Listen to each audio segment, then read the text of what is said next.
To the only thing I ever knew I wanted to be, and family. Green Light, January 22nd, 1989, titled, I've Found Myself. Question, the most difficult word in the universe. Who, what, where, when, how? And that's the truth. Why is even bigger, I ask. I think I'll write a book, a word about my life. I wonder who would give a damn about the pleasure and the strife. I think I'll write a book. Help the generations with the truth about the past. Who's to say one would agree? Shit, I'm tired. Hope that these thoughts last. I shall think I will write a book. Mood for the sayings, favorite one, psychological, let life be, no. Then we are cowards if we let it be. Just write a book. It's from one of my journals, January 22nd, 1989. On with this book I titled Green Light. Here we go. This is not a traditional memoir. Yes, I tell stories from the past, but I have no interest in nostalgia, sentimentality, or the retirement that most memoirs require. This is not an advice book either. Although I like preachers, I'm not here to preach and tell you what to do. This is an approach book.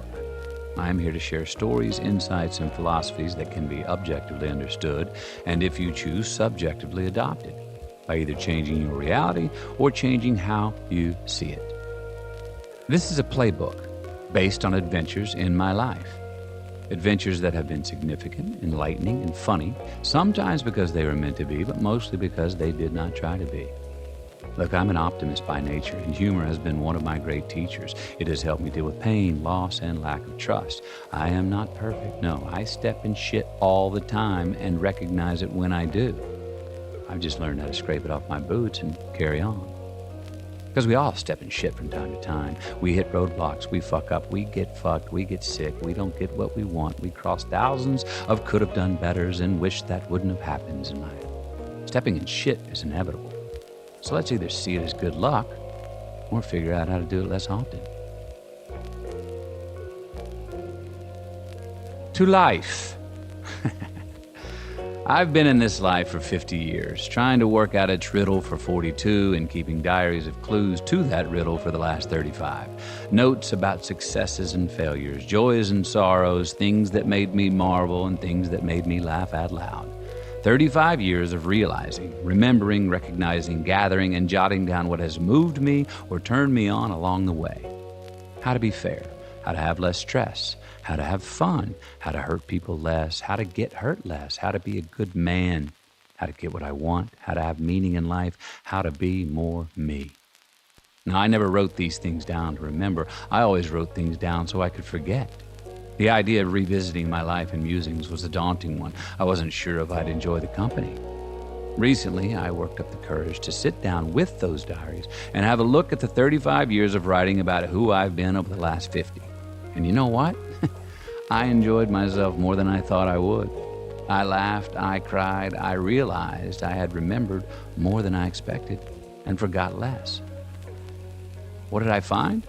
I found stories I witnessed and experienced, lessons I learned and forgot, poems, prayers, prescriptions, answers to questions I had, reminders of questions I still have, affirmations for certain doubts, beliefs about what matters, theories on relativity, and a whole bunch of bumper stickers.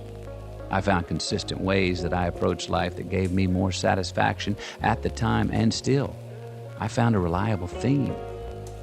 So I packed up those journals and took a one-way ticket to solitary confinement in the desert, where I began writing what you hear now.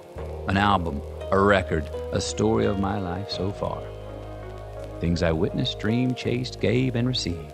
Truth bombs that interrupted my space and time in ways I could not ignore. Contracts I have made with myself, many of which I live up to, most of which I still pursue.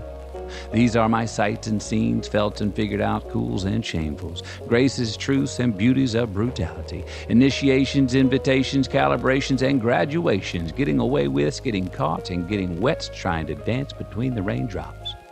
Rites of passage. All between are on the other side of persistence and letting go, on the way to the science of satisfaction in this great experiment called life. Hopefully, it's medicine that tastes good. A couple of aspirin instead of the infirmary, a spaceship to Mars without needing your pilot's license, going to church without having to be born again, and laughing through the tears. It's a love letter. to life.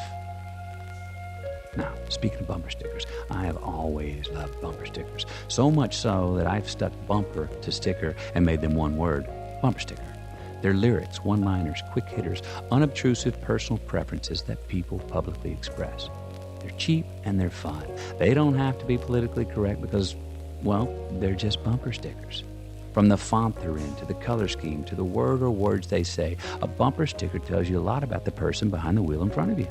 Their political views, if they've got a family or not, if they're free spirits or conformist, funny or serious, what kind of pets they have, what kind of music they like, even what their religious beliefs might be. Over the last 50 years, I've been collecting my bumper stickers. Some I've seen, some I've heard, some I stole, some I dreamed, some I said. Some are funny, some are serious, but they all stuck with me. Because that's what bumper stickers do. I've included quite a few of my favorites in this book. The sole objective is the pursuit of the singular finish with only the arrival in sight. This is what brings us together.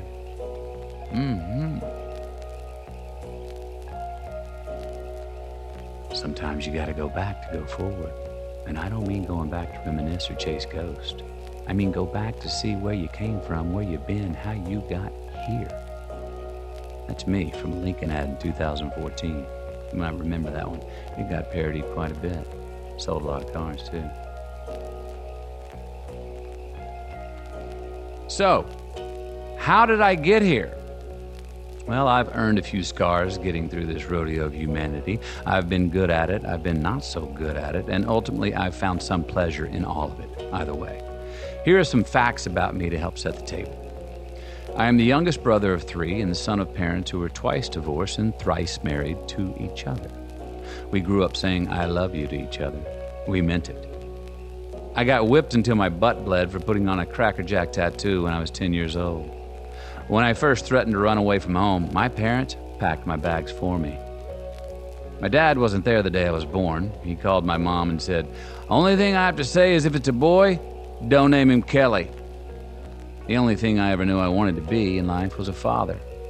I learned to swim when my mom threw me in the Llano River, and I was either going to float off the rocky waterfall 30 yards downstream or make it back to the bank. I made it to the bank. I was always the first one to wear out the knees in my tough-skin jeans.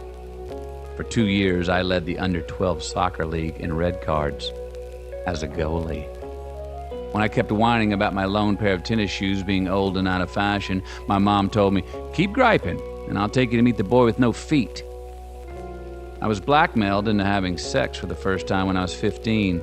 I was certain I was going to hell for the premarital sex. Today, I am merely certain that I hope that's not the case. I was molested by a man when I was 18 while knocked unconscious in the back of a van.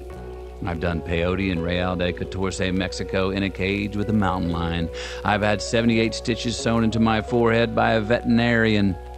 I've had 4 concussions from falling out of 4 trees, 3 of them on a full moon. I have bongoed naked until the cops arrested me. I have resisted arrest. I applied to Duke, University of Texas at Austin, Southern Methodist, and Grambling for my college education. I got accepted to 3 out of 4. I've never felt like a victim. I have a lot of proof that the world is conspiring to make me happy. I've always gotten away with more in my life than in my dreams.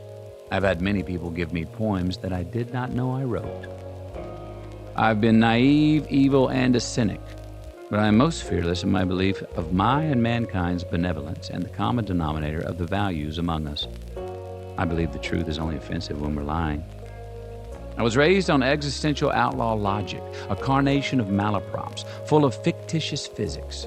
Because if it wasn't true, it ought to be. There was nothing fictitious about the love, though. The love was real. Bloody sometimes, but never in question. I learned early on how to get relative, how to deal. I learned resilience, consequences, responsibility, and how to work hard.